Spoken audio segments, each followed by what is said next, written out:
Шығарылышны фажиғалы хәбәрдән башлыйбыз. Кеше Шолладагы бер торак йортның 4-нче катында газ шартлап йортның берилеше җимерелде. Фажига урынына барлык ашыгыч ярдәм күрсәтү хезмәтләре вәкилләре оператив килде. Кулланучыларның иминлеге һәм сәламәтлеге таләпләренә җавап бирми торган эшләрне башкару яки хезмәтләр күрсәтү маддәсе буенча җинаять эше кузгатылды.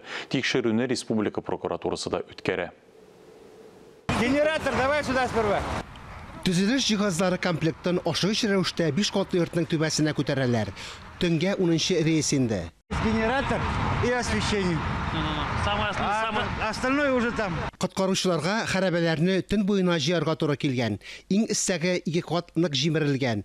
Үзәк 4-нче катта. Бу 70 яшьлек пенсионерның фатиры. Кайбер мәгълүматларга караганда наркология диспансерында исәптә торган. Аны да хәрабәләр арасыннан табып алганнар. Хәле бик авыр булган.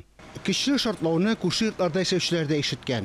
Йортларның, шулай кайбер машиналарның да тәрәзә пыяллары ватылган. Сижу дома и, получается, издается хлопок. Я сейчас подумал, это было из мусорки, возможно. Ну, может, дети играются. Думали, гром какой-то. В 28-м комплексе слышали. Ну, в общем, как бы, ужасно, это страшно. Мы живем на 8-м этаже. Когда это взорвалось, у нас стекла задымили даже там. Бетон плита астыннан 22 яшьлек Аделинаны тартып чыгарганнар. Ул күршедәге 4-нче катта яшәгән. Клиник үлем кичергән. Ә соңрак шәһәр хастаханәсендә гомер әзелгән. Очень сильно кричали, даже плакали дети. Из-под обломков? Под обломков, да. Просто словами не передать это. Тагын 3 зыян күрүчегә ашыгыч ярдәм күрсәтелгән. 2 ребенка, 2 взрослых. Одному ребенку 2004 года состояние стабильное, взрослого 51 года рождения состояние тяжелое, с 50% ожогов поверхности тела.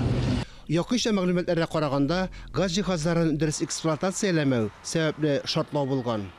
У городских служб уже есть, к сожалению, печальный опыт проведения таких аварийно-спасательных работ, размещение людей, организации горячего питания. Фаҗига булган урынга премьер-министр Алексей Песошин, сәламәтлек саклау министры Марат Садыков килде.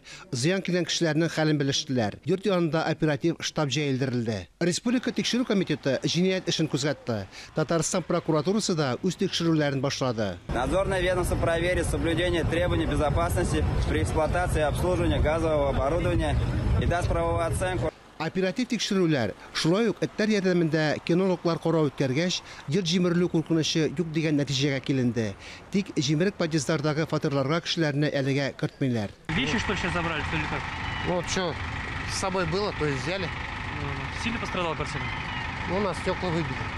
Гадәттән тыш хәлләр буенча комиссия утырышыннан соң төзек подъездларда яшәүчеләргә фатирларына кайтырга рөхсәт ителде.